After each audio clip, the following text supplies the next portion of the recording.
Bismillahirrahmanirrahim. Assalamualaikum warahmatullahi wabarakatuh. Waalaikumsalam warahmatullahi wabarakatuh. Alhamdulillahirrahmanirrahim. Kita dapat berkumpul pada kegiatan kali ini, yaitu kegiatan diseminasi budaya positif di SMA Negeri 1 Muara Calong oleh Bapak Rozali. Tapi sebelum itu, mari kita awali kegiatan ini dengan membaca Bismillah. Sebelum ke acara inti, yaitu ada sambutan terlebih dahulu dari Bapak Kepala Sekolah, yaitu Bapak Taufik. Kepada Bapak dipersilakan. Bismillahirrahmanirrahim. Assalamualaikum warahmatullahi wabarakatuh. Waalaikumsalam warahmatullahi wabarakatuh. Yang terhormat Pak Rozali selaku calon guru penggerak angkatan ke-7 yang hari ini mulai melaksanakan diseminasi tentang apa yang harus dilakukan dalam kegiatan JGP ini dan sebagai kewajiban dari calon guru penggerak yang bersangkutan. Dan saya hormati Pak Hari selaku pembawa acara, Bapak Ibu sekalian yang saya muliakan. Terima kasih sebelumnya kepada Pak Rozali. Alhamdulillah hari ini kita bisa sama-sama bertatap muka pada kegiatan diseminasi hari ini. Semoga nanti kegiatan ini membawa dampak positif kepada saya pribadi, kepada Bapak Ibu semuanya, dan mudah-mudahan nanti ini bisa menjadi pemicu, pembawa motivasi untuk teman-teman guru semuanya untuk berlomba-lomba mengikuti CGP ini, calon guru penggerak. Sebagaimana Bapak Ibu ketahui bahwa memang sudah program Kementerian Pendidikan dan Riset Teknologi itu salah satunya mengagendakan calon guru penggerak menjadi guru yang lebih kreatif dalam mengajar dan terutama dalam mampu mengembangkan diri dalam konsepnya ketika di sekolah. Di Bapak Ibu, ini kegiatan pertama karena alhamdulillah kebetulan Pak Rozali guru pertama di SMA 1 Muara Calong yang lolos di CGP ini yang angkatan ke-7. Mudah-mudahan nanti Bapak Ibu yang lain bisa menyusul. Kalau kita melihat ritmenya Bapak Ibu berat memang, tetapi saya pikir sesuatu akan berat kalau kita sudah memandang berat. Jadi tergantung dari mindset kita masing-masing. Seorang kepala sekolah berat, ya kalau dipandang berat ya berat, dipandang enak ya enak, ya. Jadi tergantung mindset kita masing-masing.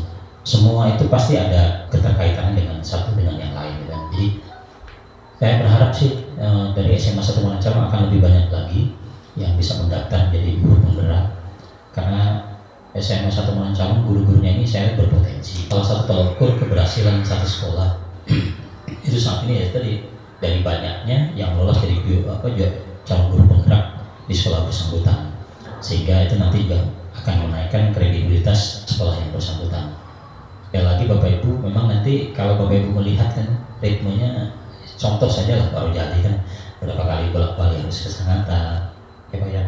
Terus ada juga dikunjungi oleh salah satu fasilitator, kemudian buat suatu karya ilmiah yang memang keterkaitannya dengan tugas-tugas calon guru penggerak ini. Banyak hal sebetulnya yang bisa kita peroleh dari kegiatan seperti ini, keterkaitan semua, dari disiplin, dari ritme kerja, dari komitmen, dari motivasi yang harus kita pecut tiap kali kita menurun motivasinya, ya manusiawi kalau misalnya kita ini kadang-kadang juga menurun, manusiawi.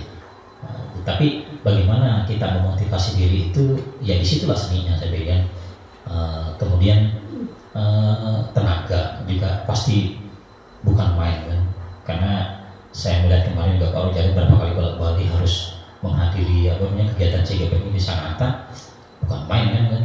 Di taruhannya menurut saya nyawa kan, karena kita naik motor, naik mobil kan, itu juga naik motor mungkin resikonya lebih besar. Pak Rozali juga mungkin kemarin sempat naik motor, tapi akhirnya ya komunikasi kalau bisa naik mobil aja. Kalau tenaga ya nggak kebayang lah kan. Terus yang kedua biaya, tidak ada tuh pembiayaan dari sekolah Pak Rozali ya.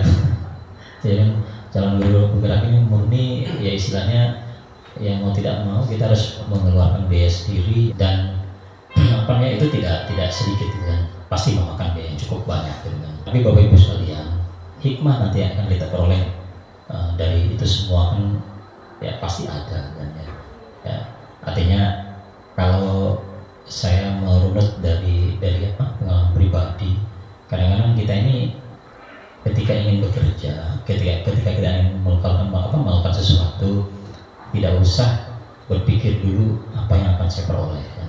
Lakukan saja dengan niat yang baik, dengan kerelaan hati dan tulus. Ya, saya pikir Tuhan tidak tidur kan. Dari sini ada kepuasan pribadi. Ketika kita bisa melaksanakan ini, alur per alur kita laksanakan, kemudian selesai, juga itu kepuasan pribadi kita kan. Tentunya juga ini grade sekolah juga akan meningkat ketika nanti di sekolah kita lebih banyak lagi yang bisa lulus CGP. Di beberapa sekolah tuh kayaknya juga banyak ya, bukan cuma 1-2. Di seberang itu 1 baru Pak Adit tidak salah. Nah, ya. Terus CGP ini jangan kita pikir bahwa harus orang-orang pandai. Kalau saya sih memandang orang pandai itu teoritis ya.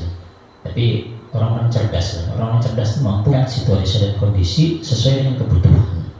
Kalau orang pandai itu kan teoritis misalnya, dia pandai ya textbook ya bukan berarti tidak boleh pandai ya. Pandai atau berkah ya, talenta dari Tuhan, tidak semua orang punya.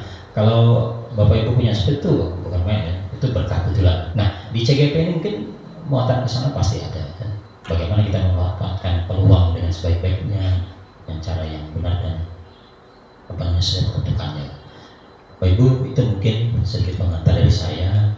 Saya mengucapkan terima kasih dan selamat kepada Pak Rojali. Demikian Bapak Ibu, mohon maaf apabila ada kata-kata saya mungkin tidak pantas, kurang pas, mohon maaf. Semata-mata tidak bermaksud apa-apa. Mudah-mudahan kegiatan seperti ini bisa kita lakukan di momen yang berbeda, di momen berikutnya, sehingga kegiatan-kegiatan yang ada di sekolah ini berjalan dengan baik. Demikian, wabillahi taufiq wal hidayah. Wassalamualaikum warahmatullahi wabarakatuh. Saya kembalikan ke pengacara. Terima kasih diucapkan kepada Bapak Kepala Sekolah atas sambutannya. Mohon izin nih Bapak, mungkin kalau izin ada kesibukan atau apa selama di seminar ini diperbolehkan untuk meninggalkan tempat. Enggak Bapak. Iya Bapak, siap. Baik, menginjak acara inti yaitu diseminasi yang akan dibawakan oleh Bapak Rozali. Kepada Bapak dipersilakan. Bismillahirrahmanirrahim. Assalamualaikum warahmatullahi wabarakatuh. Selamat pagi dan salam sejahtera bagi kita semua.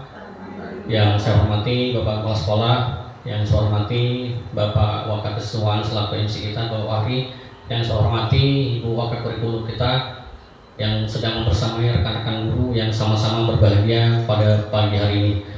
Puji syukur kita panjatkan kehadirat Allah Subhanahu wa taala karena alhamdulillahnya pagi ini tidak hujan dan sangat mendukung apa yang rencana yang sudah kita rencanakan bersama di hari kemarin dalam rangka proses diseminasi atau perimbasan mengenai materi yang telah saya dapat selama mengikuti calon guru penggerak ini di modul 1.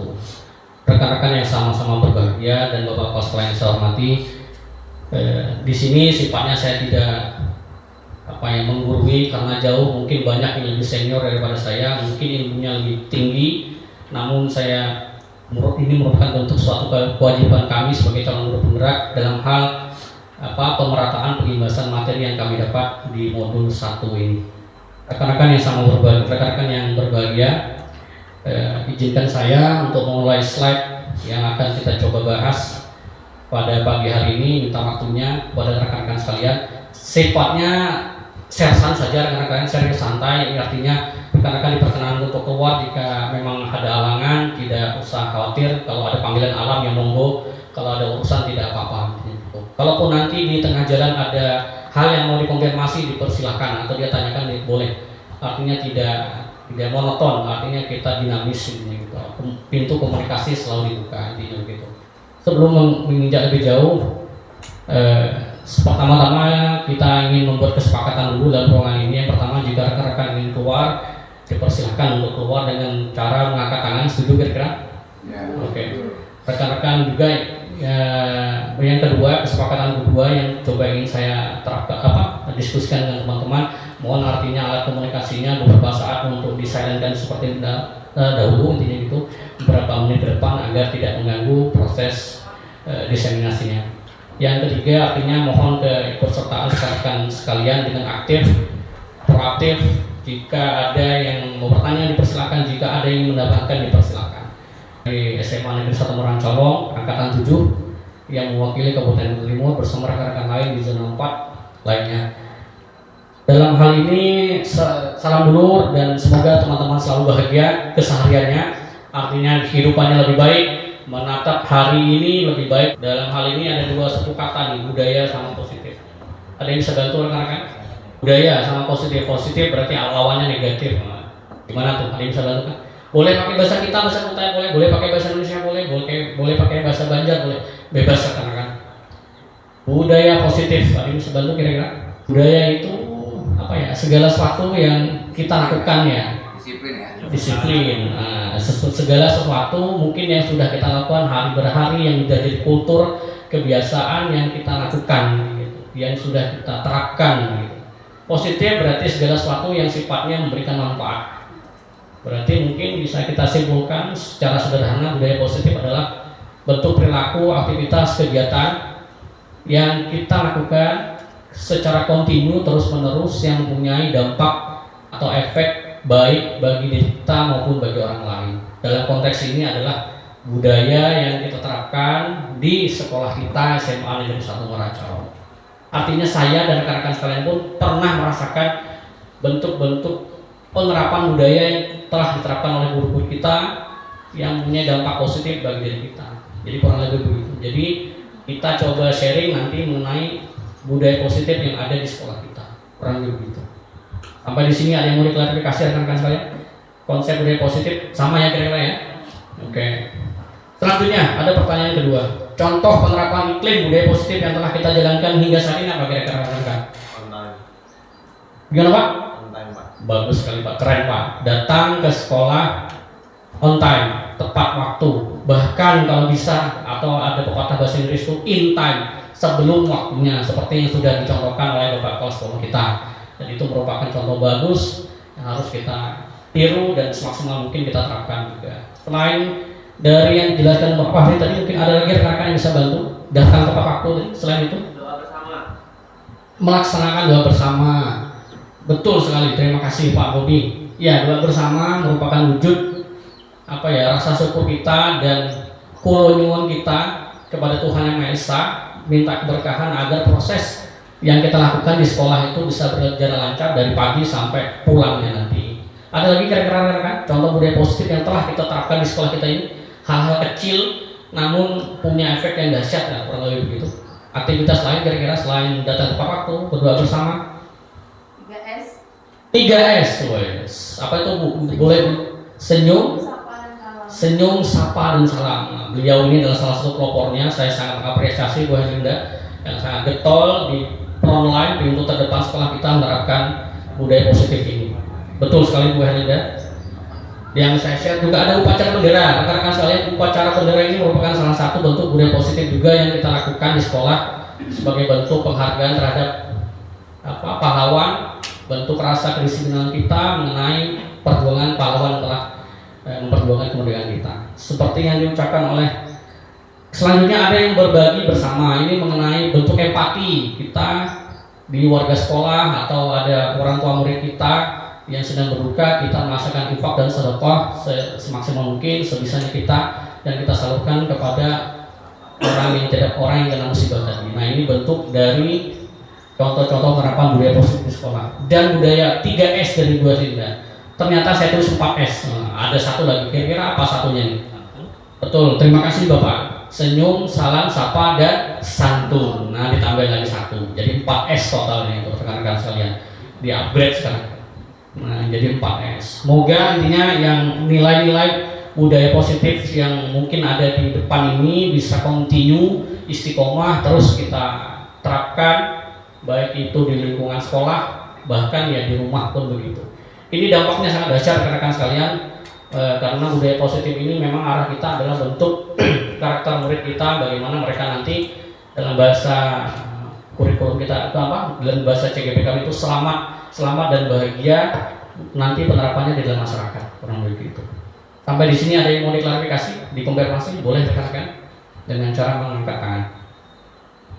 Selanjutnya saya masuk ke budaya positif. Nah, makna yang dapat disimpulkan dari yang kita diskusikan dan contoh-contoh tadi adalah nilai-nilai. Budaya positif adalah nilai-nilai dan kebiasaan-kebiasaan di sekolah yang berpihak pada peserta didik agar mereka dapat berkembang menjadi pribadi yang kritis, penuh hormat dan bertanggung jawab. Ini yang sudah kita terapkan. Yang poin indikatornya penuh hormat dan bertanggung jawab sudah kayaknya. Tinggal yang harus kita pompa lagi di sekolahan kita, yang kita rangsang lagi adalah bagaimana mereka nanti berjiwa kritis. Harapannya begitu. Bentuk kegiatannya seperti apa? Mungkin bentuk budaya positifnya misalnya dengan penerapan di kelas kita seperti yang saya terapkan dengan rekan-rekan sekalian tadi. Bagaimana di awal proses kegiatan belajar mengajar kita semua rekan-rekan guru kalau sepakat dan sependapat serempak kompak menerapkan bentuk kesepakatan kelas dulu sebelum mengajar. Jadi anak-anak itu mau nggak mau dia harus mengikuti, follow kesepakatan kelas yang kita buat. Intinya tidak mesti pertemuan ini dengan pertemuan selanjutnya kesepakatan kelas yang kita buat itu mesti sama, tidak masalah, fleksibel gitu. Tapi mau nggak mau mereka udah mengikuti pola tersebut. Jadi mereka juga nanti harapannya di masyarakat, di keluarga bisa menerapkan bentuk-bentuk keyakinan atau kesepakatan ini. Gitu. Kritis bagaimana misalnya kita coba bentuk kegiatan di sekolah, di kelas misalnya dengan peningkatan literasi dari rekan-rekan sekalian. Itu yang sudah saya terapkan juga, meminta anak untuk meluangkan waktu membaca buku misalnya 10 menit atau 15 menit. Entah baca apa saja hal itu. Entah dari media sosial, entah dari buku dan segala macam. Artinya ya saat ini kan gempuran teknologi sangat tinggi, jadi kita juga harus bisa mengimbangi. Artinya anak-anak itu tidak hanya mencari informasi dari teknologi, entah itu dari sosial media, dari Instagram, Facebook, namun juga dari sumber-sumber belajar lain. Mungkin itu bentuk budaya positif yang bisa menumbuhkan rasa kritis bagi siswa-siswa kita. Pendapat rekan-rekan? Oke, terima kasih.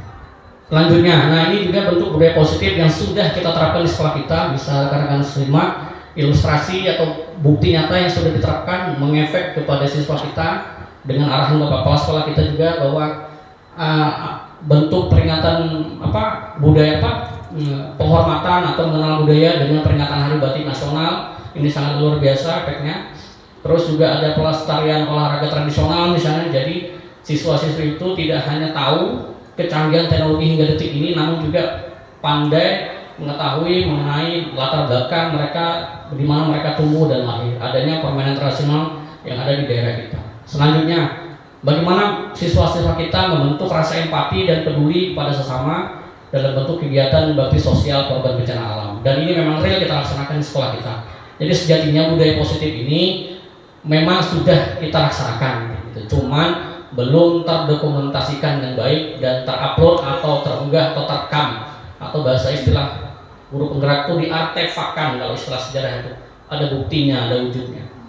Dan yang kemarin sudah diapresiasi dengan bagus oleh Bapak Imam dan tim mengenai proyek P5 kita pertama, ada kegiatan mengenai penguatan profil pelajar Pancasila dengan tema kewirausahaan, dan insya Allah kita akan coba kebut di semester 2 ini tema kebinekaan serta kearifan lokal. Semoga nanti berjalan dengan lancar insya Allah. Dan ini bentuk contoh-contoh dari penerapan budaya positif. Bapak Ibu, mengenai materi selanjutnya yaitu perubahan paradigma belajar.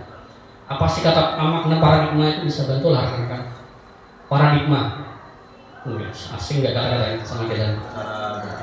Cara berpikir, landasan dasar, konsep dasar. Nah, rekan-rekan sekalian, terima kasih Pak Pali atas masukannya.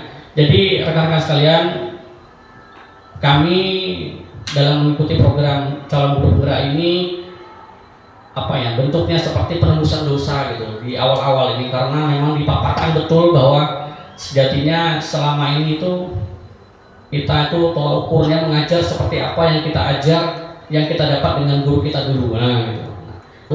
Yang itu merupakan lompatan pembelajaran di Indonesia di bawah Kementerian Pendidikan, di bawah Pak Nadiem, mana arahnya pembelajaran online. Nah di sini mau nggak mau ya ibarat kata itu pembelajaran online atau yang berbasis teknologi itu tidak bisa kita halangi. Peribahasa analoginya banjir itu kita tidak bisa menghalang banjir, namun kita bisa mengendalikan dan mengontrol banjir itu. Jadi maksudnya di sini adalah rekan kita secara umum diharapkan mampu mengajar sesuai dengan kondisi dan sikon yang kita alami saat ini. Bagaimana anak-anak kita tumbuh di era milenial ini, kita harus mampu mengimbangi cara belajarnya mereka. Begitu. Ada yang bisa sharing cara belajar anak apa saja bentuknya? Belajar dengan mata itu bentuknya apa? Penglihatan, visual. Ada lagi yang cara lain kira-kira? Audio visual. Ada yang suka melihat seperti ini, melihat gambar, mendengarkan langsung cepat nangkapnya gitu. Ada yang cuma dengan metode klasikal gitu, dengan ceramah cepat nangkapnya.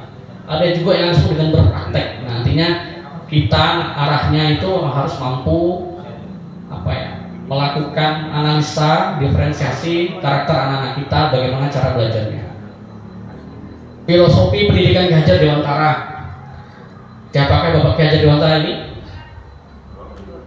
Bapak pendidikan kita. Terima kasih Bu ini. Beliau adalah patokan, rujukan se-Indonesia, khususnya kita yang berprofesi mulia sebagai guru ini, bahwa beliaulah orang yang berjuang menghabiskan banyak waktunya untuk berpikir tentang pendidikan. Kenapa beliau juga salah satu materi kami dapat, Pak Ki Hajar Dewantara ini mempunyai anaknya cacat Bapak Ibu. Anaknya cacat yang sekolah, yang mana sempat dihardik, dimaki-maki sampai dia menangis sendiri.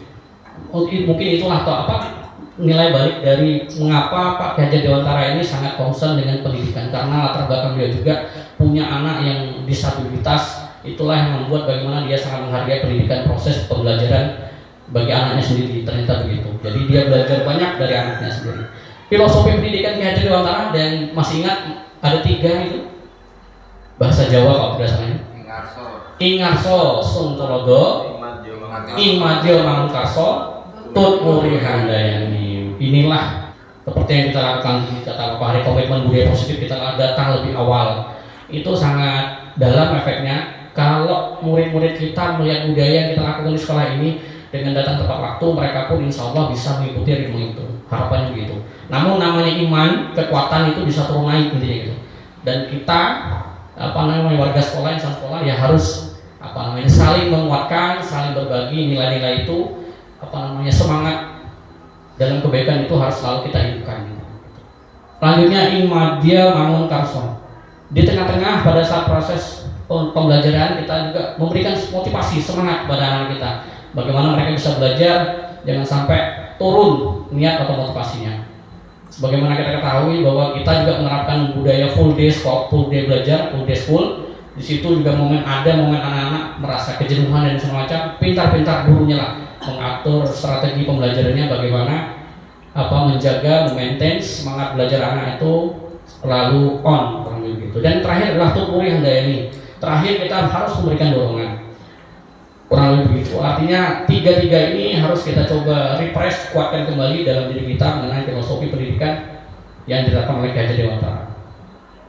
Dalam perubahan paradigma ini rekan-rekan sekalian, pertama kalau rekan-rekan pernah sharing mendapat materi bahwa anak itu adalah bagaikan lembaran kertas putih. Nah itu yang dimaksud dengan tabula rasa. Tabula rasa itu adalah anak itu lahir dengan suci, tidak, mereka lahir tanpa bakat sesuatu. Sebaliknya rekan-rekan sekalian, paradigma saat ini itu menganggap bahwa anak itu sejatinya sudah lahir dengan bakat mereka masing-masing.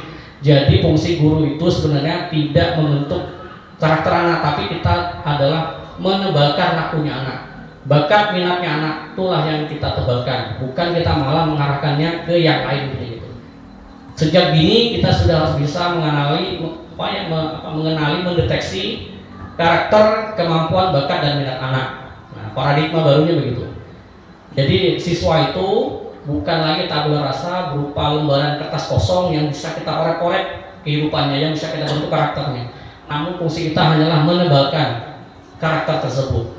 Misalnya anak tersebut kita lihat di kelas 10, dia sudah cenderung menonjol di bidang kinestetiknya.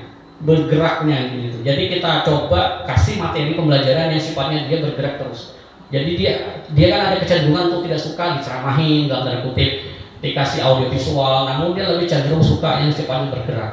Jadi ya kita arahkan seperti yang sudah dikonsepkan juga di kurikulum Merdeka ini, di pembelajaran awal kita harus mampu memberikan pembelajaran yang terdiferensiasi, artinya membedakan karakter anak dalam kelas itu. Tidak boleh kita pukul rata semuanya seperti apa. Adanya di penilaian sumatif dan formatif tersebut. Ada yang mau ditanyakan rekan-rekan? Boleh. Selanjutnya, setiap murid itu terlahir dengan bakatnya masing-masing, seperti yang saya ungkapkan tadi, bahwa kita tidak boleh tidak lagi disarankan untuk membentuk karakter murid seperti apa yang kita mau gitu. Namun tugas kita hanyalah di sini, tugas guru hanya menuntun bakat dan minat tersebut agar mereka bahagia dan selamat di masyarakat nanti. Jadi menurut Ki Hajar Dewantara itu bahwa guru itu ibarat seorang petani. Yang ditanam tadi adalah biji-biji berupa muridnya tadi. Kita nanam bibit jagung misalnya, yang tumbuh tadi kira-kira jagung kah atau kacang ya kan?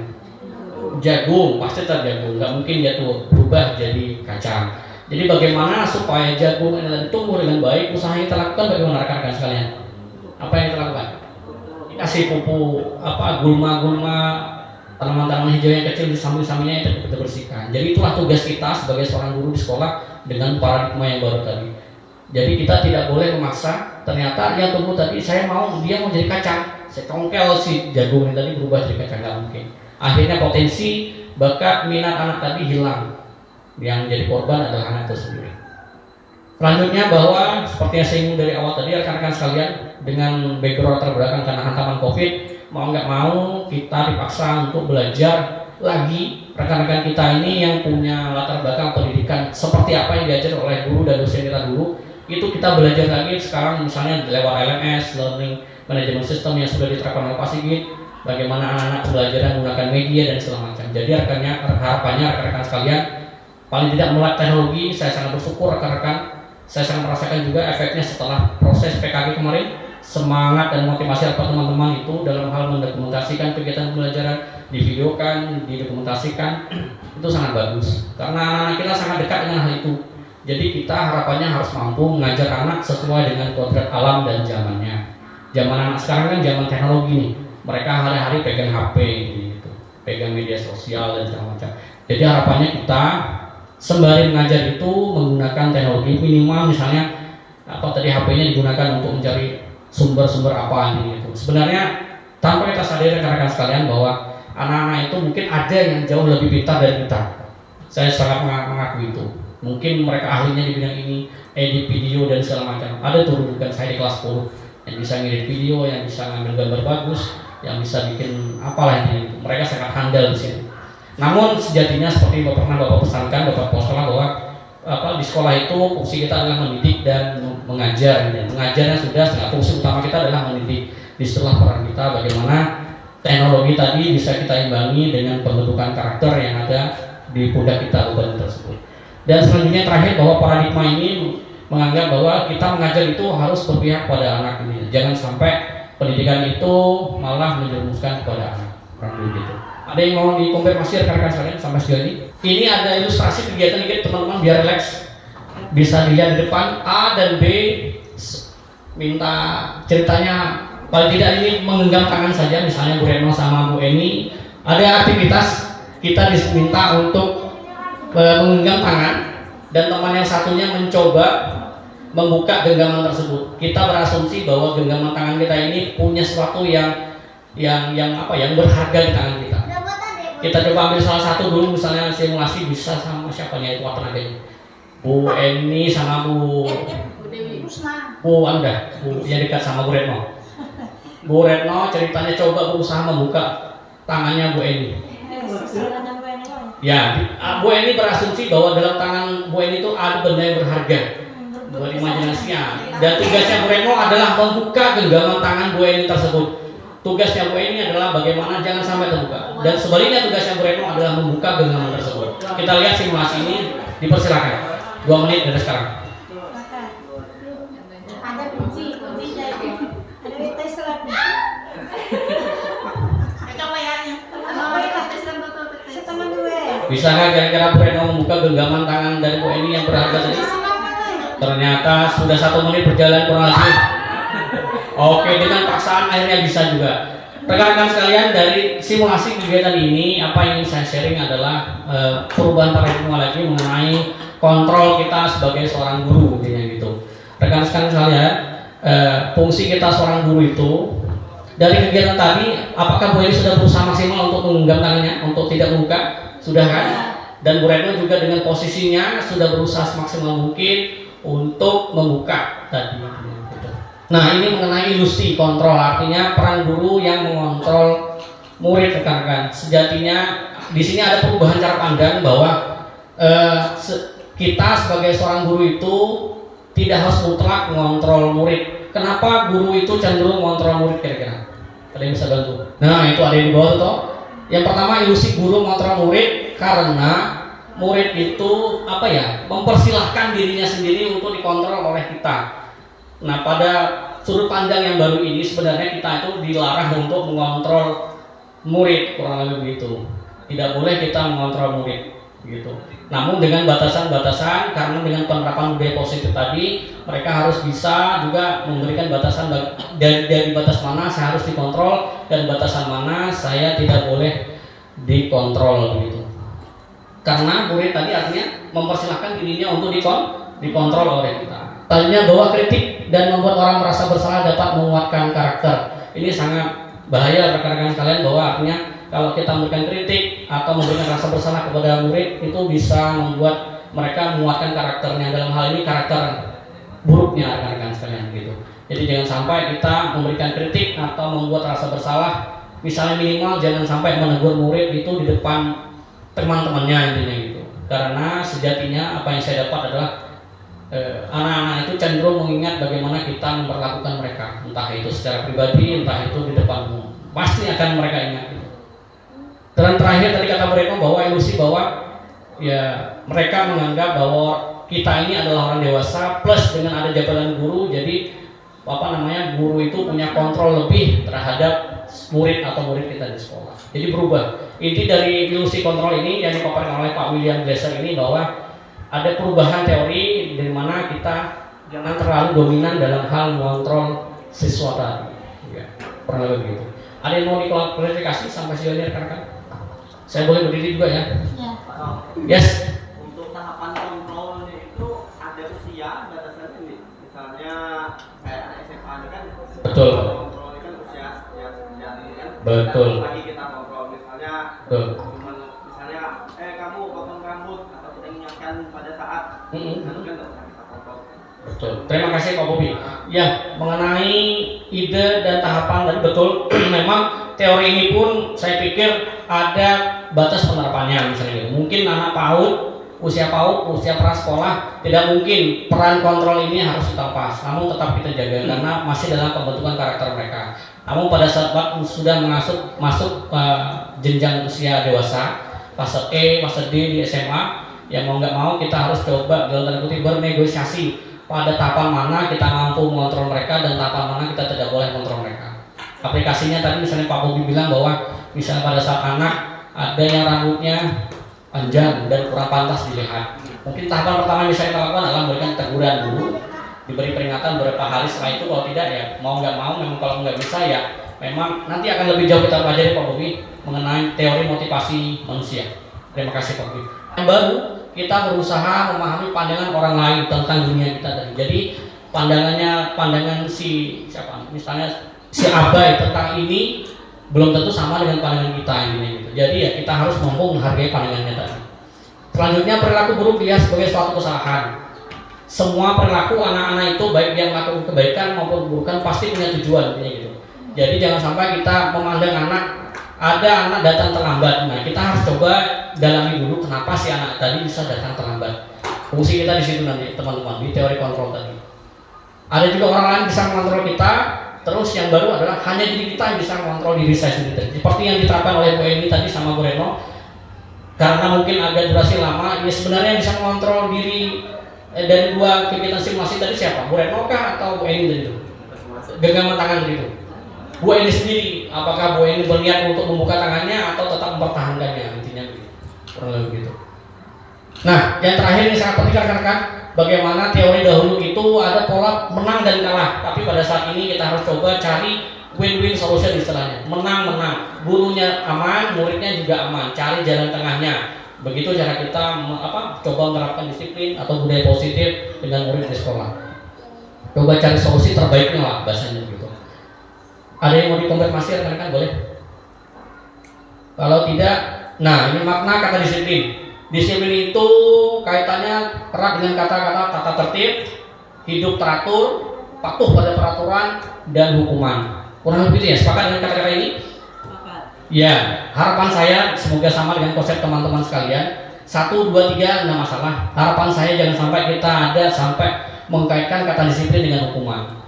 Kurang lebih itu karena setiap disiplin tidak harus selalu diajarkan dengan bentuk hukuman. Karena yang kita dapat ini kan kita ini generasi old, ini generasi zaman dulu milenium itu identik dengan dapat disiplin itu dapat dengan hukuman gitu. Kalau sudah dapat hukuman, dapat apa bahasa kita, dapat surat cinta dari sekolah, di rumah dihajar lagi itu sama orang tua kita, tambah kuat. Tapi ya memang ada juga dampak positifnya, semakin pada saat di rumah kita dihajar mengena gitu. Cuma kan peradaban zaman sudah berubah sekali sampai saat ini, di mana anak-anak itu cara berpikirnya juga sudah sangat moderat gitu, intinya sudah berubah. Jadi tidak lagi harapannya kita menerapkan hukuman. Disiplin berasal dari bahasa Latin yang artinya belajar, ternyata artinya belajar kan? Jauh sekali dengan identik dengan kata hukuman, tata tertib, teratur dan segala macam. Makna asal dari kata ini adalah disiplin diri. Nah, artinya bagaimana disiplin itu ada pada dirinya sendiri, motivasi internalnya itu. Dimana disiplin juga artinya membuat orang menggali potensi menuju sebuah tujuan apa yang dia hargai. Selanjutnya, nah ini yang cenderung sering kita dapatkan di kehidupan kita, bahwa disiplin itu adalah sesuatu yang dilakukan seorang pada orang lain untuk mendapatkan kepatuhan. Jadi kita membuat orang patuh kepada kita, padahal sejatinya bukan itu yang diharapkan dari makna disiplin tadi. Sehingga identik kata disiplin itu dengan ketidaknyamanan gitu. Memang pola asuh atau pola ajar ini masih sering kita terapkan, cuma harapannya dengan seri ini bisa sedikit berubah paradigmanya mengenai disiplin tadi. Ada pertanyaan rekan-rekan boleh? Nah, menurut Bapak Ki Hajar Dewantara bahwa untuk mencapai kemerdekaan dalam konteks pendidikan kita saat ini, bahwa murid itu harus merdeka, terutama dia harus punya disiplin yang kuat. Disiplinnya kira-kira datang dari mana ini? Dari luar, dari faktor eksternal, atau dari dalam dirinya sendiri? Dari dalam diri sendiri. Nah, ini memang tugas berat kita rekan-rekan sekalian, bagaimana harus bisa menumbuhkan motivasi internal bagi anak kita untuk punya disiplin tadi. Jadi di sini bisa disimpulkan bahwa disiplin itu adalah cara mengontrol diri, bagaimana menguasai diri untuk memilih tindakan yang mengacu pada nilai-nilai yang kita hargai agar tercapai tujuan mulia yang kita inginkan. Ini Pak Bobi materi yang akan kita share, itu teori motivasi perilaku manusia terbian dosen dalam bukunya Restricting School Discipline. Jadi teori pertama adalah teori motivasi manusia itu adalah untuk menghindari ketidaknyamanan atau menghindari hukuman. Jadi asumsi muncul pertanyaan bagi orang yang dapat, ini adalah motivasi paling rendah yang dimiliki oleh manusia. Jadi dia menghindari hukuman intinya gitu. Ayo kerjakan tugas ini. Niat dia mengerjakan tugas itu hanyalah untuk mengumpul tugasnya, bukan untuk mendapatkan ilmunya gitu. Jadi motivasinya paling rendah. Kira-kira ini datang dari dalam dirinya sendiri atau dari luar nih? Motivasi untuk menghindari hukuman internal kah atau eksternal? Ya betul, motivasi eksternal. Motivasi ini adalah motivasi yang ada dalam diri kita semua, ada juga dalam diri murid kita, bahwa motivasi ini hanya tujuannya untuk menghindari hukuman, terhindar dari masalah misalnya gitu. Datang ke sekolah cepat-cepat takut dihukum guru misalnya gitu. Jadi bukan niatnya datang ke sekolah ini tadi mau dapat nilai lebih gitu, mau memanfaatkan waktu bertemu dengan temannya. Jadi motivasinya hanya ingin menghindari hukuman, kurang lebih gitu. Yang kedua, motivasi untuk mendapatkan imbalan orang lain atau institusi.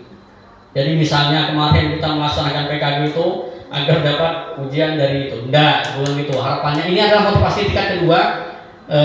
Kalau tingkatan level ini mungkin muncul dalam pertanyaan apa yang akan Anda dapatkan apabila saya melakukan ini. Jadi motivasinya masih lebih setingkat di atas yang motivasi menghindari hukuman, namun dia sudah ada motivasi lain gitu. Saya mau belajar lebih giat supaya masuk 10 besar misalnya. Berarti dia orientasinya adalah untuk mendapatkan peringkat, atau saat nanti mau kuliah bisa mudah. Nah, berarti kira-kira apa nih? Eksternal atau internal? Ternyata masih eksternal kan? Karena ada pengaruh dari luar masih dari pengaruh luar. Jadi motivasi untuk mendapatkan imbalan tadi masih dari luar. Seperti yang kita lakukan kemarin di akhir Januari kan begitu kan? Kita diminta untuk melaksanakan program supervisi tadi. Nah, jadi eksternal itu bukan dari diri kita. Harapannya proses PKG nanti itu datang dari dalam diri kita sendiri, dari internalnya, gitu. Nah, yang keren tuh begitu. Yang terakhir rekan ini yang paling tinggi motivasi kita dan motivasi murid kita adalah menghargai diri sendiri, menjadi insan sesuai dengan harapan kita. Kita sebagai guru misalnya, kok aku ngajarnya begini saja ya? So, bagaimana caranya supaya aku bisa ngajar nyaman, anak-anak bahagia, keluar kelas saya nyaman? Saya minta tolong Pak Fahri misalnya masuk di kelas saya. Tolong Pak Fahri dinilai saya mengajar bagaimana. Jadi motivasi ini yang memang muncul dari dirinya, bagaimana kita mau menguatkan diri, dan inilah yang harapannya muncul pada diri kita dan pada murid-murid kita di sekolah, yaitu motivasi yang datangnya dari internal dan diri kita, tujuan disiplin positif. Sampai di sini ada yang mau ditanyakan rekan-rekan? Nah, rekan-rekan sekalian, untuk mencapai budaya positif tersebut, kita diharapkan seperti yang sudah saya terapkan juga di awal tadi, punya komitmen di awal pada saat memulai sesi pembelajaran di kelas, harus bisa menerapkan ini, membuat peraturan kelas dulu, membuat kesepakatan kelas dulu.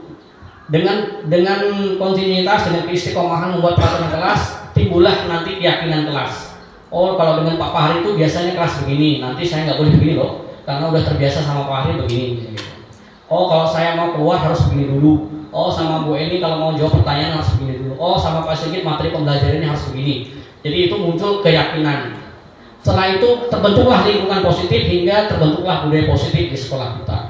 Jadi harapannya teman-teman bisa menerapkan ini di situasi pembelajaran masing-masing di individunya. Keyakinan kelas, hukuman dan penghargaan. Mengapa tidak peraturan saja? Mengapa harus keyakinan kelas? Ada pertanyaan, mengapa kita memiliki peraturan harus menggunakan helm bila mengendarai kendaraan? Kira-kira jawabannya apa nih? Kalau naik motor harus pakai helm karena demi keselamatan.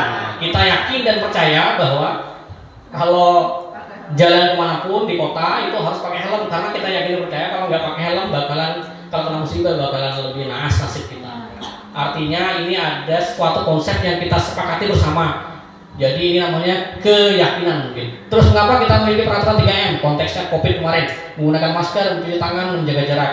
Karena keyakinan kita kemarin itu, kalau tidak menerapkan konsep ini, kita bisa kemungkinan tertular si COVID tadi, gitu.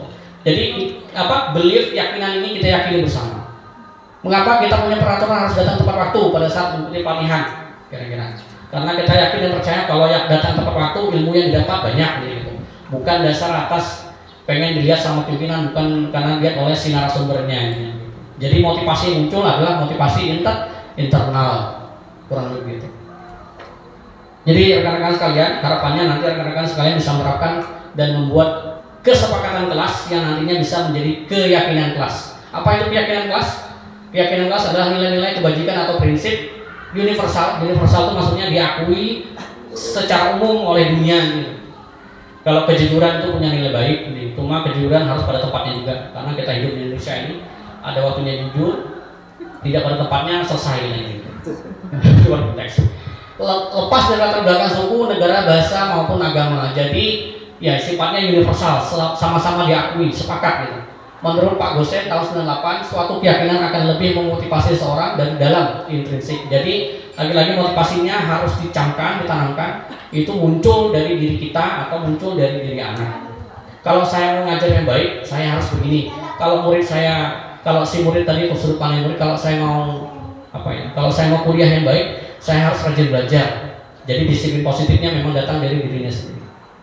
Kurang lebih begitu.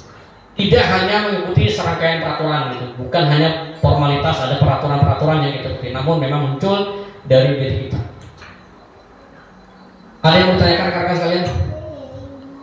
Nah, terkait dengan pembuatan keyakinan di kelas, ini tahapan-tahapannya.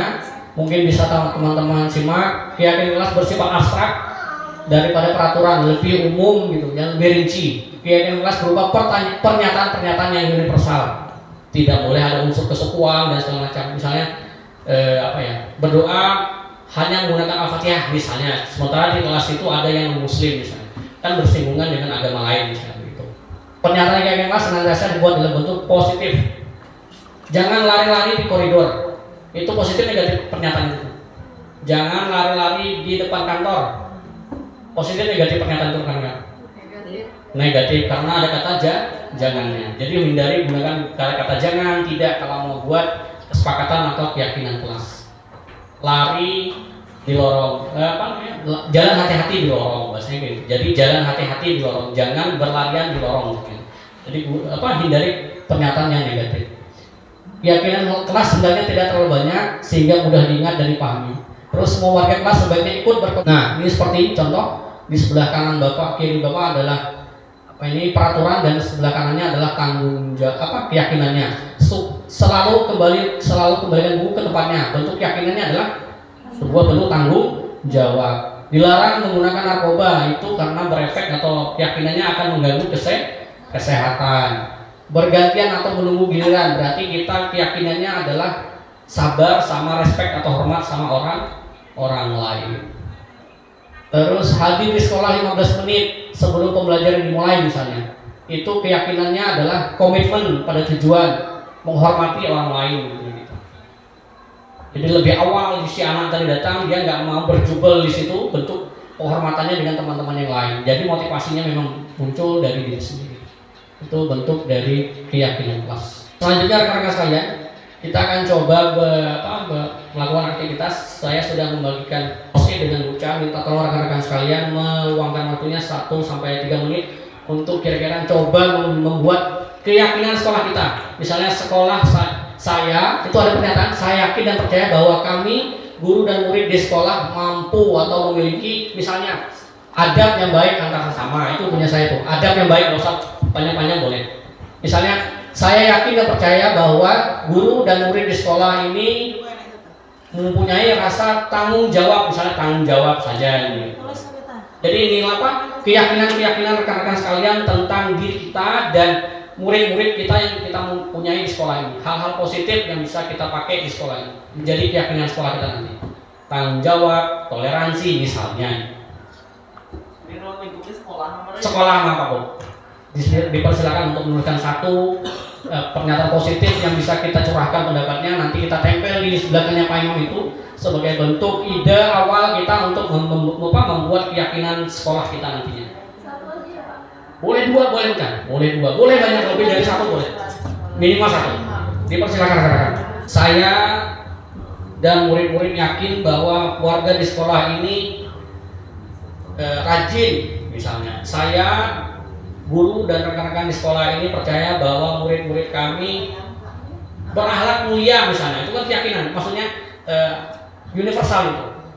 Indikatornya misalnya setiap sholat mereka selalu langsung datang ke masjid misalnya. Saya yakin dan percaya bahwa murid dan sekolah ini punya keyakinan bahwa kami saling tolong menolong. Indikatornya dia suka berbagi kalau ada musibah, meluangkan waktu. Jadi hal-hal positif keyakinan sekelas kita.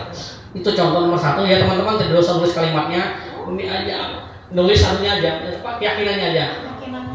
Misalnya berempati misalnya, bertanggung jawab misalnya. Nanti kita buat sama-sama. Sudah Bu Dewi? Belum. Kalau sudah minta tolong teman-teman tempelkan di situ tidak apa-apa. Di sebelah kiri Bu ini. Terima kasih Bu Retno. Iya Pak, ini ada pengen siapa lagi Pak? Minta tolong ditempelkan rekan-rekan. Terima kasih Bu ini. Saya yakin dan percaya bahwa guru dan murid di sekolah ini komitmen untuk datang tepat waktu misalnya, berarti manajemen waktu. Terima kasih Bu Asmi.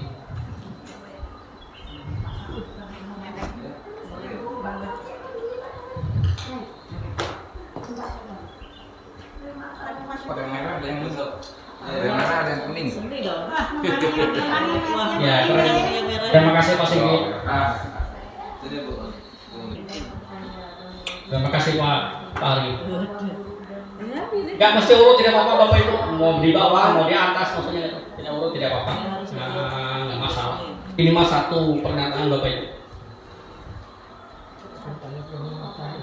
Saya percaya bahwa di sekolah kita punya keyakinan disiplin dalam belajar di dalam kelas. Keren.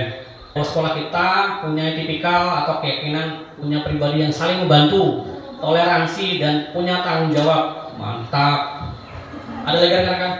Diperinkan gitu. Baru kita dimintain tolong untuk tanda tangan situ sebagai bentuk keyakinan sekolah kita. Terima kasih Bu Sari, terima kasih Pak Hendra. Ajang berbahasa Indonesia. Disiplin. Saya percaya suka menolong sesama, betul. Tanggung sesuka menolongnya, ngambil uang katanya kemarin ditemanin. Ya kan itu. Oke, terima kasih. Oke, masih ada urusan. Pamungkas nih, pamungkas Pak. Wes.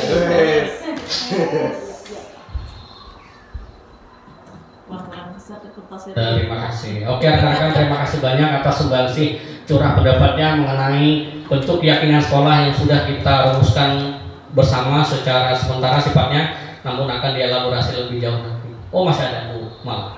Nah ini contoh ilustrasi yang sudah saya coba terapkan di sekolah, terutama di kelas 10B kemarin. Contoh penerapan pembuatan keyakinan kelas sama dengan yang Bapak Ibu lakukan. Saya minta anak-anak untuk mencurah pendapat mengenai apa yang mereka yakini, apa kesepakatan yang akan mereka buat di dalam kelas yang sifatnya positif. Jadi mereka menuliskan di post-it dan mereka jabarkan dan disepakati poin-poin mana yang mau disepakati bersama. Ini bentuk kesepakatan yang akan menjadi keyakinan kelas nantinya.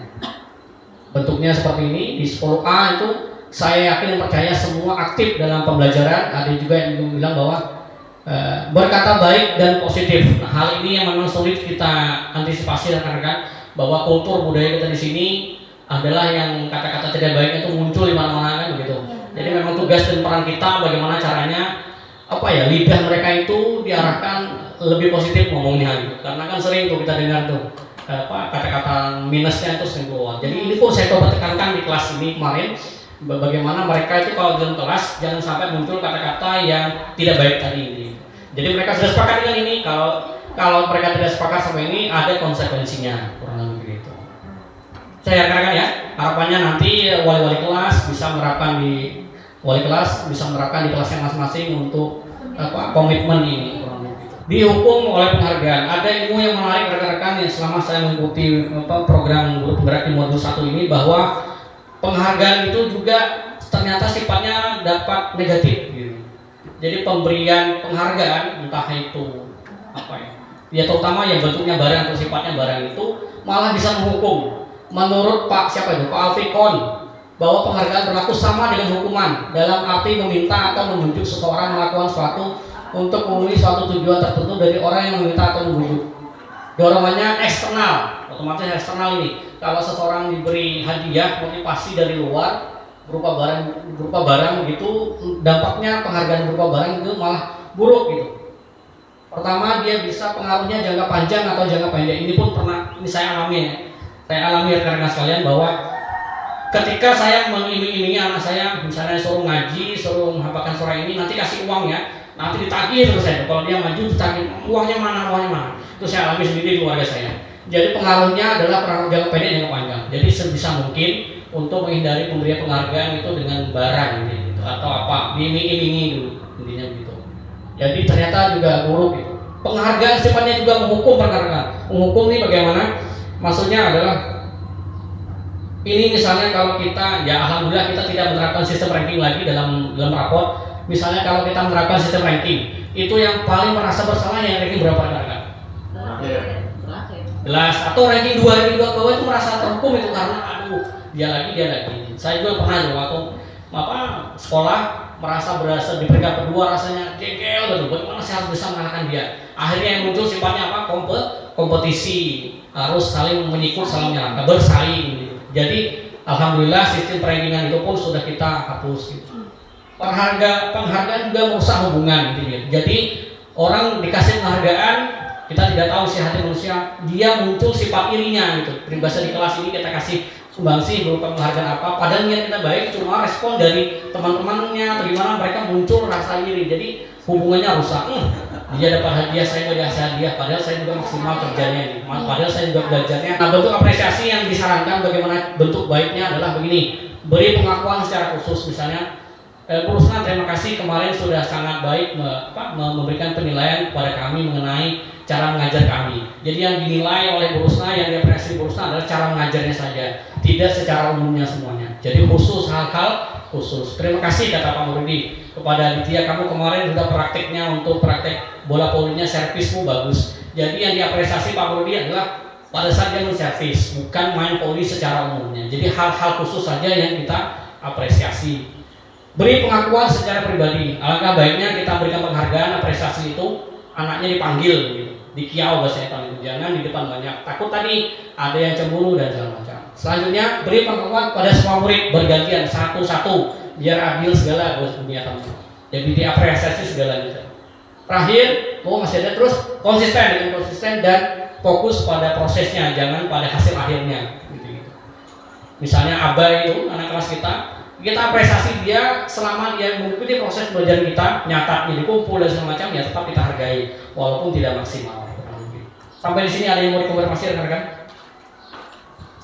Kalau tidak ada hukuman dan konsekuensi. Apa bedanya kira-kira rekan-rekan? Hukuman sifatnya tidak terencana, tiba-tiba saja. Hukuman itu sifatnya mendadak, tiba-tiba. Dan ini sering kita lakukan ya. Namun harapannya nanti kita konsep itu, misalnya kalau bagaimana cara menangani anak yang datang terlambat misalnya. Jadi kita sudah punya pola pattern, kalau mereka terlambat ini deskripsinya. Jadi jangan, karena itu tadi efeknya, mohon maaf, kan sama-sama menganalisain. Yang kita lihat itu anaknya itu aja juga yang terlambat. Berarti kan sebenarnya kan bentuk hukuman itu dalam kutip tidak membekas ke dia, internalnya dia nggak kena. Terus dia bersifat satu arah rekan-rekan. Artinya hukuman itu cuman mohon maaf yang kena dampaknya si anak itu. Jadi nggak ada proses komunikasi antara dua. Kira-kira bentuk sanksi ini sudah diomongkan dengan antara dua arah. Terus bisa sifatnya fisik, mohon maaf, dan dalam bentuk fisik yang sampai pemanggilan jalik sampai psikis, bisa perbuatan dan perkataan. Jadi hukuman itu juga bisa bentuknya verbal, hati-hati, bisa mendowngrade-kan semangat belajar anak di kelas.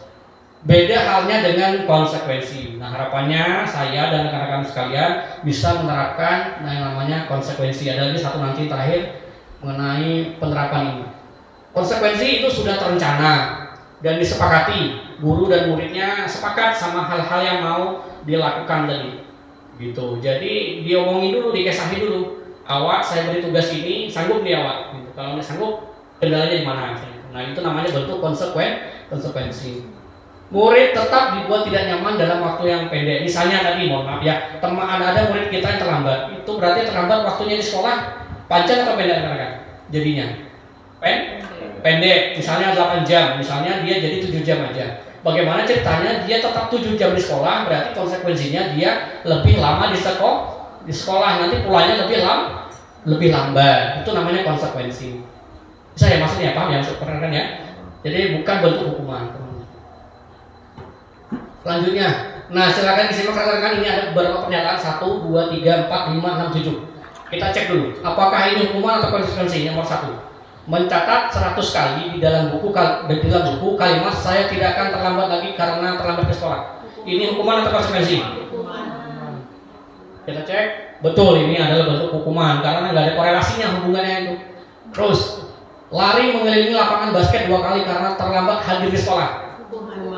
Oke, terima kasih. Ini adalah bentuk hukuman karena bentuknya fisik gitu. Terus juga tidak ada korelasinya dan sudah pasti ini tidak dikomunikasikan, tidak ada komunikasi suara. Murid diminta untuk push up 15 kali karena tidak menggunakan masker ke sekolah. Ini bentuk apa kira-kira? Apakah hukuman atau konsekuensi? Sama, hukuman. Terus menggantikan kertas tugas teman yang telah dicoret-coret. Dia rugi temannya tadi karena kertasnya sudah caret, dihilang, robek. Akhirnya ini adalah bentuk konsekuensi. Konsekuensinya disubstitusi, diganti, menggantikan kertas. Membersihkan tumpahan air di meja tulis karena tersenggol pada saat belajar. Konsekuensi. Memang kata-katanya positif. Murid disuruh untuk menggunakan sepatu seharian di sekolah. Ini juga termasuk hukuman. Ya, terakhir lari mengelilingi lapangan basket 2 kali karena terlambat 10 menit untuk pelajaran PJOK. Apa kira-kira ini? Konsekuensi. Apa tadi? Konsekuensi. Kalau Pak Didi kira-kira apa? Hukuman. Ada pendapat lain? Konsekuensi. Ini adalah konsekuensi kalau berdasarkan. Karena mapelnya pas Pak. Iya. Nah, kecuali misalnya mapel bahasa Inggris misalnya. Karena itu hukuman. Karena Karena nggak Pak Didi Pak. Pak Didi bagaimana? ini merupakan bentuk konsekuensi. Kurang lebih begitu rekan-rekan. Jadi harapannya Etam kelak dan dia harus pintar-pintar memilah mana bentuk hukuman dan konsekuensi. Sebagaimana rekan-rekan ketahui bahwa pada asesmen kemarin materi ini kan keluar nih. Kita yang survei guru itu Iya. ada hukuman sama konsekuensi. Kurang lebih begitu. Nah, ini dia perbedaan hukuman dan konsekuensi. Sesuatu menyakitkan harus terjadi. Sesuatu harus terjadi. Terus kalau hukuman sifatnya paksaan, kalau di konsekuensi ada responnya, ditanyain dulu, diajakin ngobrol dulu. Konsep diri yang dulu, kalau yang konsekuensi konsep diri yang baik. Kehilangan hak, dibuat tidak nyaman, diasingkan untuk sementara waktu. Kalau di sini perasaannya marah, bersalah, dipermalukan, merasa tidak dia. Ada si Kevin, dia lunglai, mukanya pucat, rambutnya robos, pemikiran kota itu nggak teratur, pasti ada yang kurang dari keperluan hidupnya ini. Keperluan hidup atau kebutuhan dasar manusia ada berapa? 1, 2, 3, 4, 5. Yang pertama adalah bertahan hidup. Kira-kira ini berkaitan dengan apa? Makanan, perutnya ini. Yang paling mendasar dulu. Izin dulu. Pak, persilakan. Yang kedua adalah kasih sayang. Ada juga anak itu yang lebay-lebay di sekolah, mau rapat-rapat dengan pacarnya yang kira-kira kasih sayangnya kurang dapat itu di rumah kan begitu. Dari bapaknya kan gitu kan, kalau anaknya perempuan, cinta pertamanya adalah si bapak di rumah. Jadi dia tidak kurang rasa kasih sayangnya. Jadi inilah keperluan dasar manusia. Pertama bertahan hidup, yang kedua kasih sayang, yang ketiga kekuasaan. Ada yang jago handle kelas, dia berarti dia kekuasaannya udah dapat di rumah. Yang ketiga kesenangan, yang keempat kesenangan, yang kelima kebebasan. Ini bentuk-bentuk keperluan dasar hidup manusia yang harus kita pahami psikologisnya yang ada pada diri anak. Ibu Ani guru di kelas 5 SD di Blitar sedang bingung menghadapi ulah salah satu murid kelasnya, si Agus. Mohon maaf yang bernama Agus. Beberapa anak telah datang dan mengeluhkan Agus yang seringkali meminta bekal makan siang mereka dengan paksa. Kira-kira ini apa yang kurang nih keperluan dasarnya si Agus ini? Apakah survival bertahan hidup? Bertahan hidup. Belum tentu juga beliau. Belum tentu. Kita melihat hasilnya. Tuh ternyata analisanya banyak beliau. Semuanya disinggung di situ.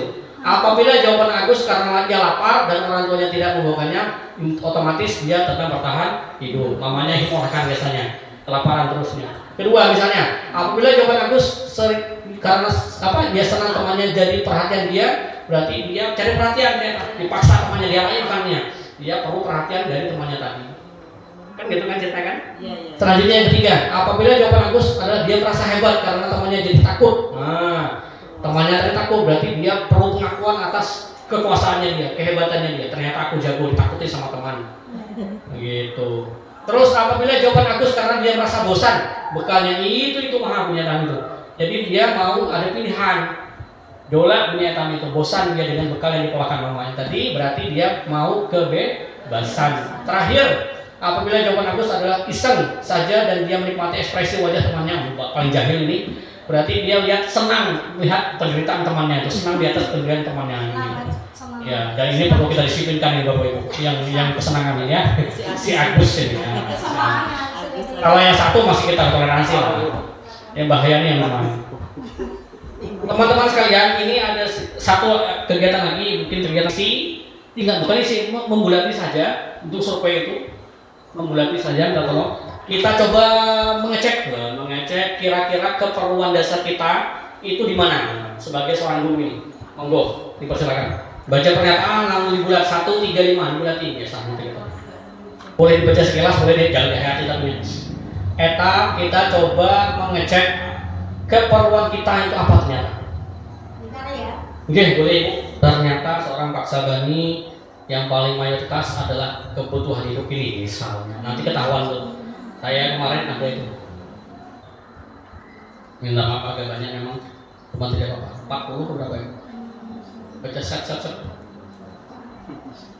Ini juga bisa diterapkan, boleh minta nanti saya kasih filenya, rekan-rekan wali kelas atau guru yang lain mau ngecek ternyata kebutuhan atau keperluan anak saya di kelas itu ini loh yang kurang dan yang sudah terpenuhi ini.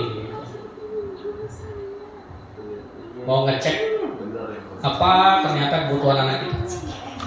Mau nggak Pak Ibu kalau ada yang siram. Jadi tadi keperluan hidup manusia ada bertahan hidup, pasti semuanya nggak mungkin berkaitan dengan bertahan hidupnya. Berarti sisa sebenarnya kasih sayang, penguasaan, kebebasan dan kesenangan. Kalau sudah selesai mungkin minta tolong satu orang saja nanti untuk ambil sampel. Minta tolong yang sudah selesai bisa bantu menghitung jumlahnya dari pernyataan 1 sampai 10, ada tuh paling belakang tabelnya, itu poinnya berapa gitu. 11 sampai 20 berapa, 21 sampai 30 berapa, dan 31 sampai 40 berapa. Contoh angkanya jumlahnya dari pernyataan 1 sampai ditambah itu ceritakan. Oke. Jadi 1 sampai 10 tadi berapa itu dapatnya? Kita ambil sampel mungkin akan nambahkan lah. Bagus nih rekan-rekan, bisa dipakai nanti ilmunya atau sampel data ini, kajian ini untuk mengecek ternyata Adit itu kurangnya ini loh. Kenapa dia selama ini pengen nempel-nempel terus sama Maida misalnya. Kenapa si Bibi pengen nempel-nempel terus sama Dewi. Kenapa si Anu suka cepret-cepret gitu. Sabun gue, yang paling gede nomor berapa? Ada contoh misalnya, ya teman-teman bisa menganalisa diri sendiri, skor yang paling mana yang paling itu masuk apa? Apakah keperluan mana yang sudah terpenuhi? Kebebasan, alhamdulillah. Berarti ibu bebas itu, lepas kontrol sama Pak Hen, wes mana-mana misalnya. Ya, yang belum terpenuhi yang mana Bu? Misalnya, mohon maaf, yang paling kecil. Thank you. Paling kecil. Oh, ternyata keperluan hidup saya itu yang kebutuhan hidup saya yang paling kecil ini loh yang belum penuh. Filenya bisa Bapak Ibu simpan sendiri untuk refleksi diri, tidak masalah. Tapi bisa juga apa? Boleh. Maksudnya juga Bang, sampai tahu. Oh, gitu bisa. Bu. Oh, banyak. Sama, Sudah kali dapat ya? Lagi dihitung. Oh, dihitungkan. Lucu, memang lucu hasilnya memang. Nanti kita tahu tuh ternyata yang sudah full yang kita dapat itu kasih sayang misalnya. Oh, saya tuh ternyata dan orang yang ternyata udah bebas. Kalau jadi bisa saya contohnya. Nggih, silakan. Nggih. Silakan. Saya Iya.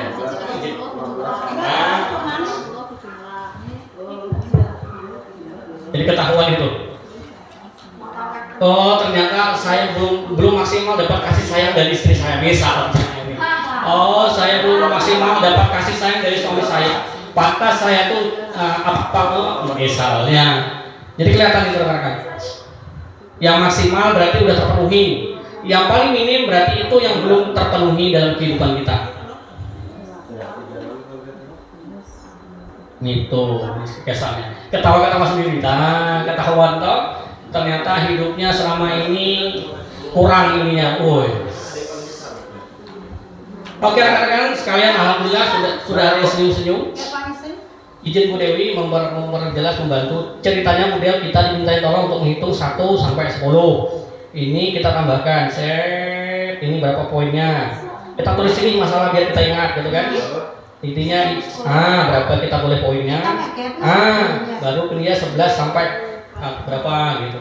Nanti kelihatan itu Bu Dewi, ternyata Bu Dewi kasih sayangnya sudah cukup dapat dari abahnya misalnya, bawahnya Kaira misalnya. Lucu tuh rekan-rekan, nanti saya kasih filenya. Mau ngetes pasangannya boleh itu. Mau ngetes pasangannya sendiri boleh.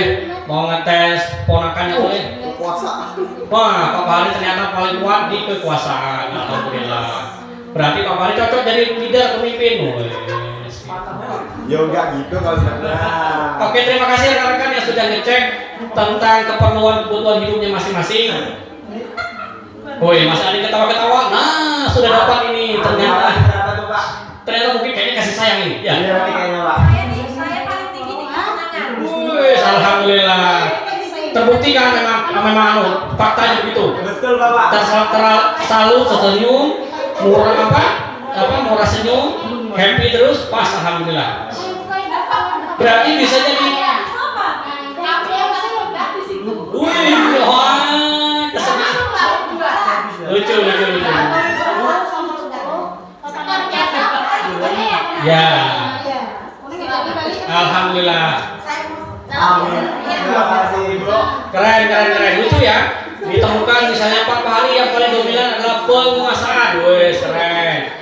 Ibu malah yang paling dominan adalah kesenangan, keren. Alhamdulillah. Berarti cukup itu, alhamdulillah. Orangnya berarti panjang umur insya Allah. Senang terus bawaannya. Mau filenya nanti saya kasih, bisa nanti boleh. Oke, Bapak Ibu sepakat kita lanjut ya.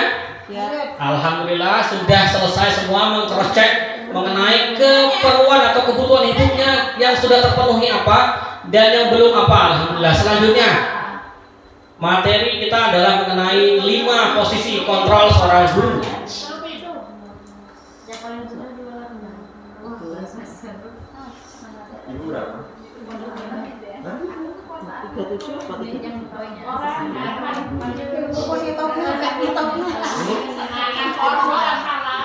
Paling dikit kesenangan. Masya Allah, berarti jangan dolan-dolan terus ini harusnya.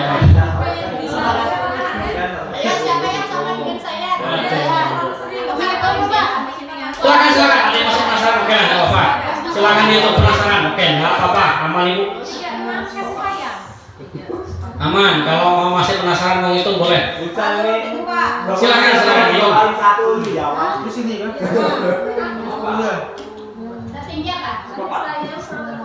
Iya, alhamdulillah. Paling rendah. Wah. Betul, karena kan.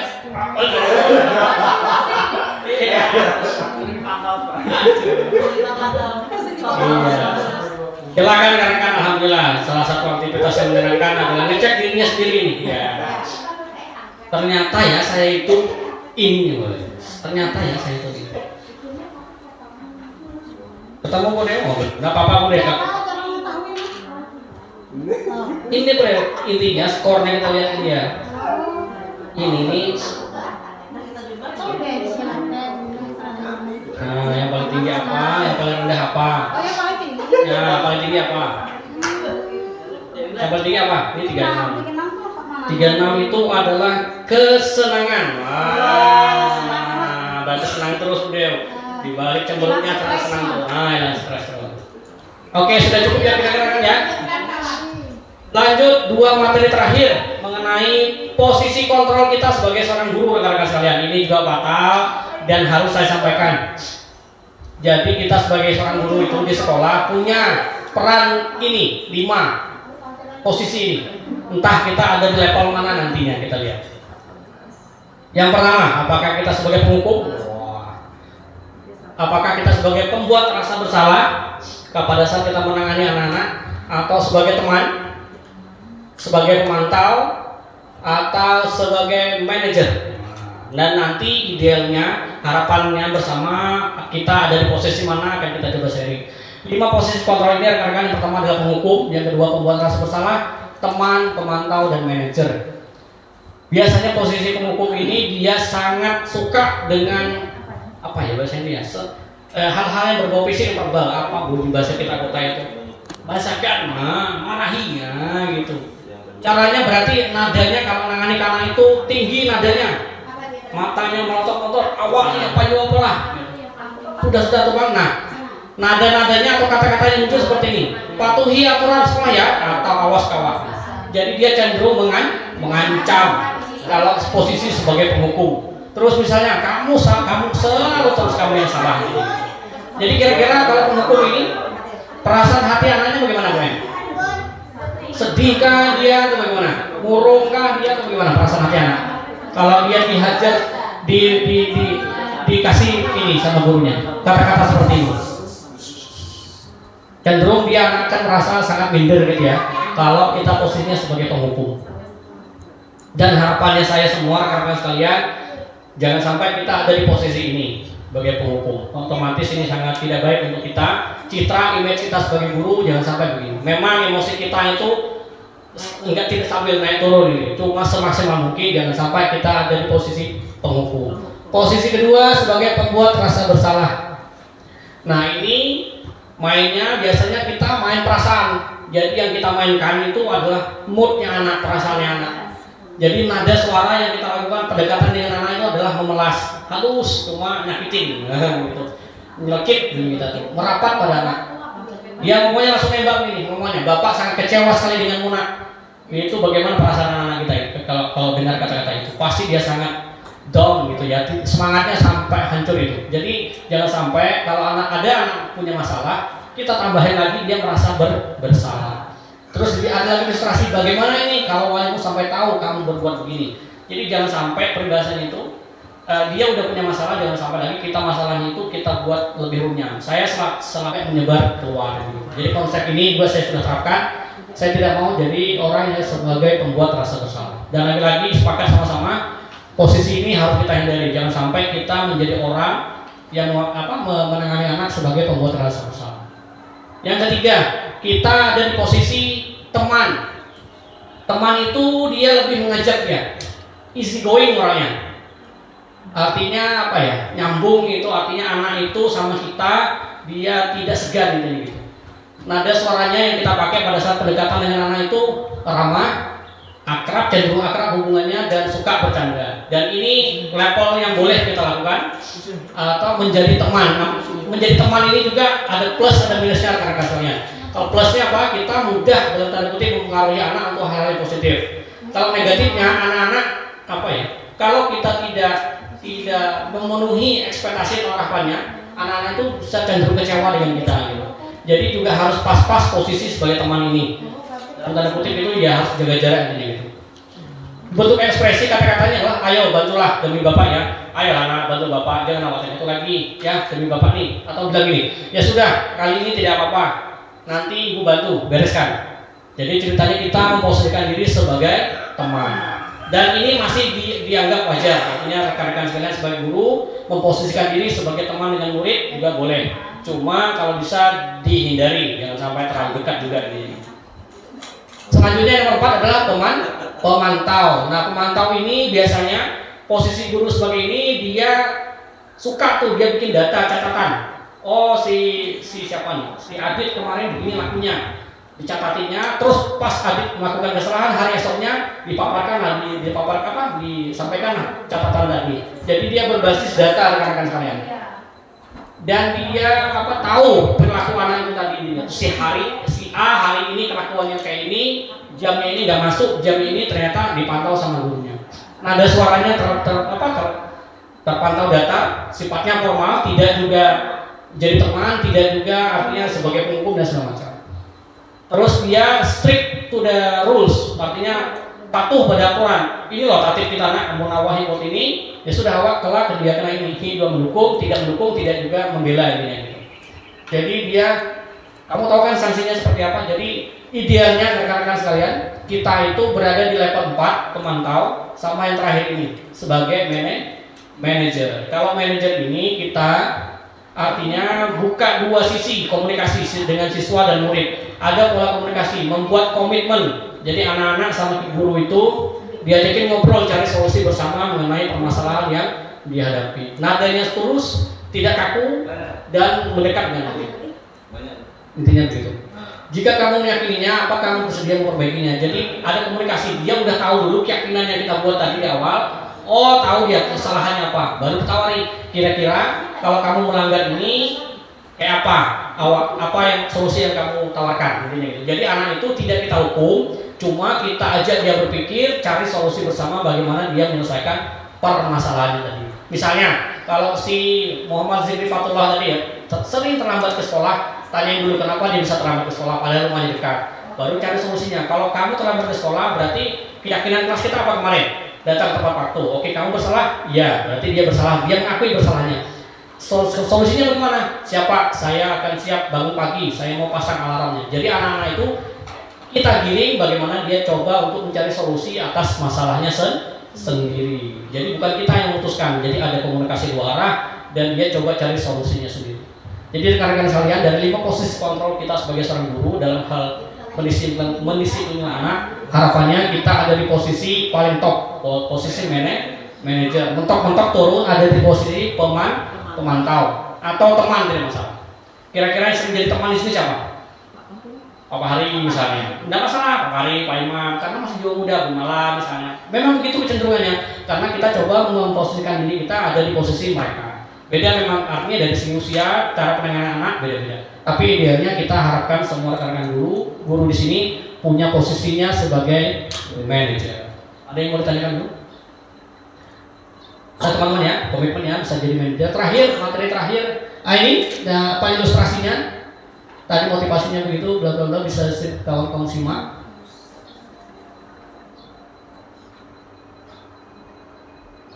Saya pikir cukup ya teman-teman. Selanjutnya materi terakhir, restitusi.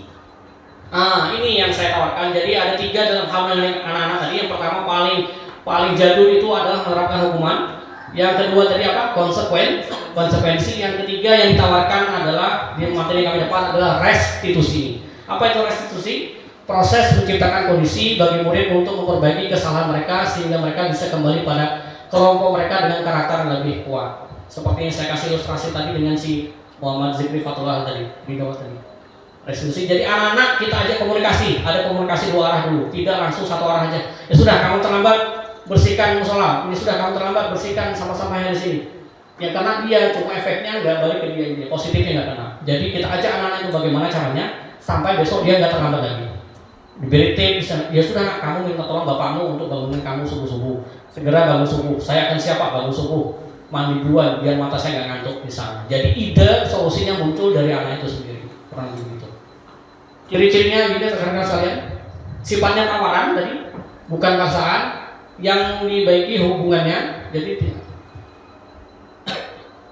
terus dia fokus pada solusi, bukan hanya sekedar memecahkan masalah pada saat itu, namun coba ditawarkan solusi jangka panjangnya, kurang lebih itu. Ini ciri-ciri restitusi.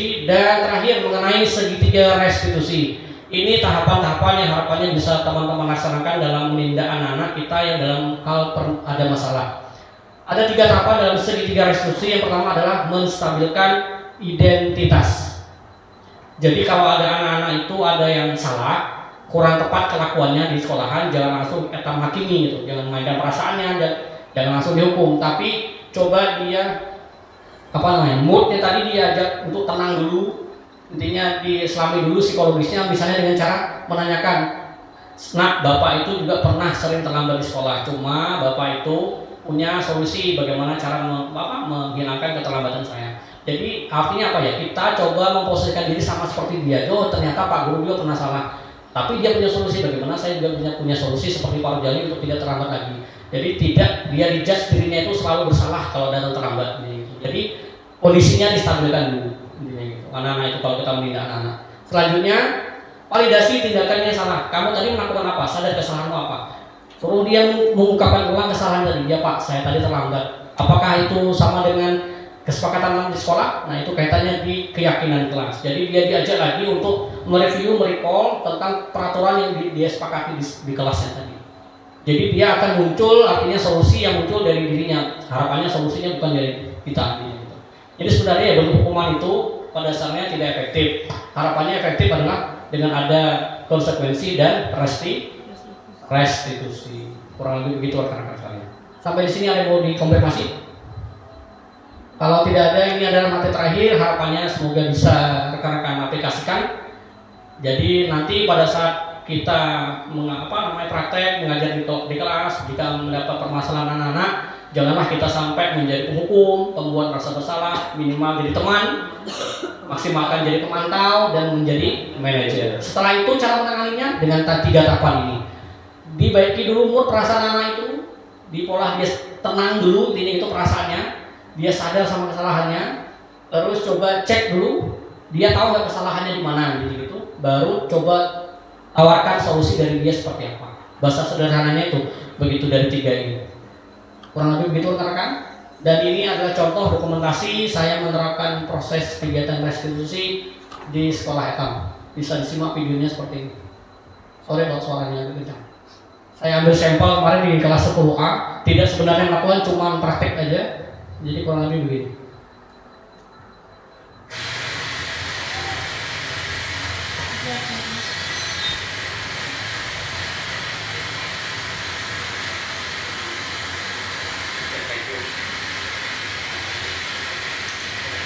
Settingnya saya ambil dari kelas 10 kemarin, 10A.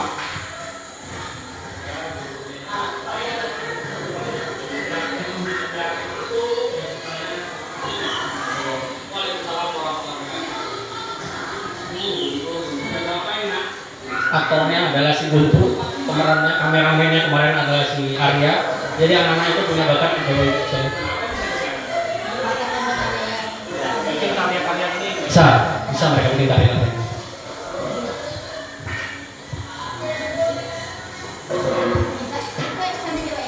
ya. Tidak real apa kejadian seperti ini, cuman praktek.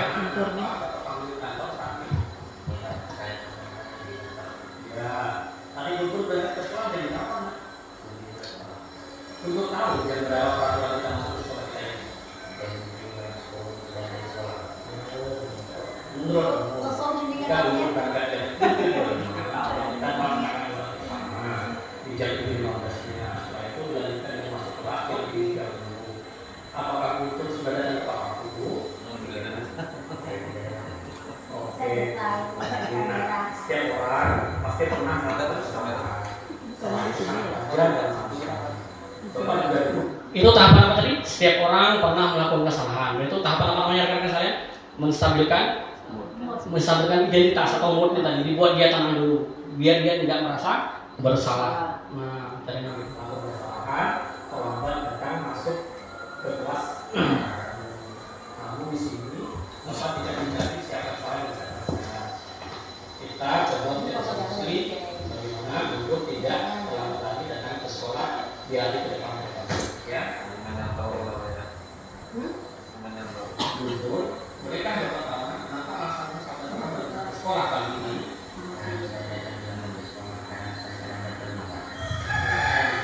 Jika bagaimana, mereka dapat tahu alasanku sampai terlambat dan tadi apa?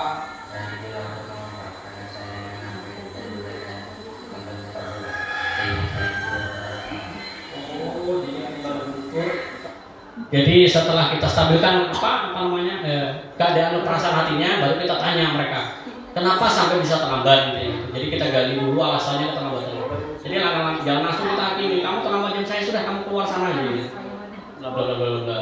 Anak-anak itu berarti dapat hukuman atau konsekuensi? Tidak sama sekali. Berarti yang dirugikan siapa? Anak atau saudaranya. Padahal dia punya alasan kenapa dia bisa sampai terlambat ke sekolah. Katanya tadi main game dan nonton bola. Memang dia salah, cuma kita tawarkan solusi bagaimana cara menyelesaikan masalahnya. Main HP dan nonton begadang bola. Ya. Apakah datang terlambat sudah cocok atau sesuai dengan keyakinan sekolah yang sudah kita buat bersama menurut Bapak yang mana?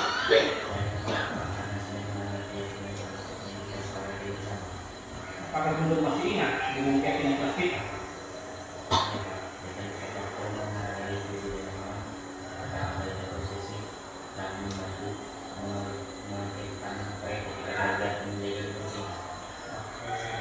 Kira-kira nih bentuk usaha apa yang bisa Guntur lakukan agar tidak terlambat lagi datang ke sekolah ke depannya? Jadi memang ini kan settingan. Cuma sejatinya ya memang anak-anak itu di tahapan ketiga tadi menanyakan keyakinan. Jadi kita ajak dia berpikir dulu kira-kira dia solusi yang dia mau bawa itu apa gitu. Biar dia nggak terlambat lagi tadi. Jadi gitu. Kalau ini kan kesannya memang sesuai apa tata-tata, cuma memang beda tuh realnya dengan di lapangan seperti apa. Saya yakin dan percaya rekan-rekan di sekolah ini sudah menerapkan 3 langkah ini, cuman tidak urut saja intinya. Kan kadang-kadang kita tuh langsung tuh anak-anak terlambat kita langsung suruh ini. Padahal kan belum tentu dia moodnya senang atau enggak, dia sudah merasa buruk. Artinya urutannya seperti itu, menstabilkan identitas. Apa yang kedua tadi? Yang memverifikasi kesalahannya, keyakinannya. Baru yang terakhir adalah menanyakan keyakinannya. Harapannya ini rekan-rekan sekalian, memang paling efektif ini saya lihat memang cara menangani anak itu 3 langkah ini dan memang membekas kepada dirinya begitu kurang lebih. Bawa uangnya, Pak. Nanti kamu Yang mana Bu? itu. Caranya pasti siswa yang terlambat. Nanti saya nggak ingat lagi. Sebentar. Oke, ini. Lagi menyatu. Nanti saya kasih. Iya. Lepas saja. Itu tadi rekan-rekan sekalian, contoh penerapan segitiga restitusi di sekolah kita yang sudah saya coba terapkan. Bagaimana ini sebenarnya ada dua kasus. Kasus pertama adalah ada skenario anak yang terlambat ke sekolah. Yang kedua skenario anak yang sedang asik main game, kedapatan main game di kelas pada saat jam pembelajaran. Jadi ceritanya dia main game, bagaimana dia berhenti main game dan tidak melakukan game itu lagi di kelas. Jadi sangat efektif kalau kita bisa menerapkan segitiga restitusi dalam hal penanganan anak yang bermasalah di kelas tadi. Sampai di sini jelas ya rekan-rekan sekalian ya? Oke, inilah akhir dari materi pengimbasan saya atau diseminasi saya tentang modul 1.4. Harapannya bisa bermanfaat untuk rekan-rekan sekalian dan bisa dipraktekkan nanti. Jika ingin konsultasi, ingin diskusi, sangat terbuka bagi saya karena saya memang perlu rekan-rekan sekalian untuk feedback follow up saya di mana saya kurang lebih gitu. Sampai sejauh ini ada yang mau ditanyakan dulu mengenai segitiga restitusi dan 5 posisi kontrol sebelumnya? Kalau tidak ada, izinkan saya merefleksi atau coba feedback, memfollow up mengenai materi dua terakhir tadi. Posisi yang ideal kita lakukan sebagai seorang guru, apakah itu rekan-rekan bisa bantu saya jawabannya? Menjadi teman. Setelah itu kira-kira menjadi apa ini? Pemantau, dan paling ideal adalah menjadi manager. Very good, keren sekali teman-teman sekalian. Selanjutnya, pada saat kita menangani anak-anak, apa yang harus kita lakukan dulu? Kita harus tahu latar belakang kebutuhan dasar murid kita, betul ya? Apa saja tadi kebutuhan manusia tadi? 5 dasar kebutuhan manusia rekan-rekan sekalian? Bertahan hidup, survive. Apalagi? Kasih sayang, kekuasaan, kebebasan, dan terakhir kesenangan. Alhamdulillah. Mungkin itu alhamdulillah materinya udah tersampaikan dan bisa teman-teman tersapi semua. Di akhir sesi ini sekali lagi saya minta maaf yang sedalam-dalamnya jika penyampaian pengimbasan saya ada kurang, mungkin banyak kurangnya. Kalau lebihnya itu ada dari Allah Subhanahu wa taala selaku kita saya dan rekan-rekan sekalian, tanpa bersifat menggurui. Mungkin teman-teman sekalian sudah ahli semua dalam hal praktek pengajaran ini, namun cuma jarang terekspos. Kurang lebihnya saya mohon maaf. Di Jumat yang berkah ini semoga bentuk pembahasan ini sekali lagi memberikan manfaat yang sebesar-besarnya untuk rekan-rekan sekalian dan memberikan dampak lebih nanti dalam saat pengajaran di kelas. Itu dulu pengantar sesi kami di pembahasan modul 1.4 mengenai budaya positif. Lebih dan kurangnya mohon maaf. Terbaik datangnya dari Allah SWT. Saya akhiri dulu proses pembahasan kita diseminasi modul 1.4. Marilah kita sama-sama tutup dengan membaca Alhamdulillah. Terima kasih Alhamdulillahirrahmanirrahim. Terima kasih teman-teman atas waktu yang telah diluangkan. Marilah kita tutup dengan acara ini. Kita tutup sama-sama dengan mengucapkan Assalamualaikum warahmatullahi wabarakatuh. Waalaikumsalam.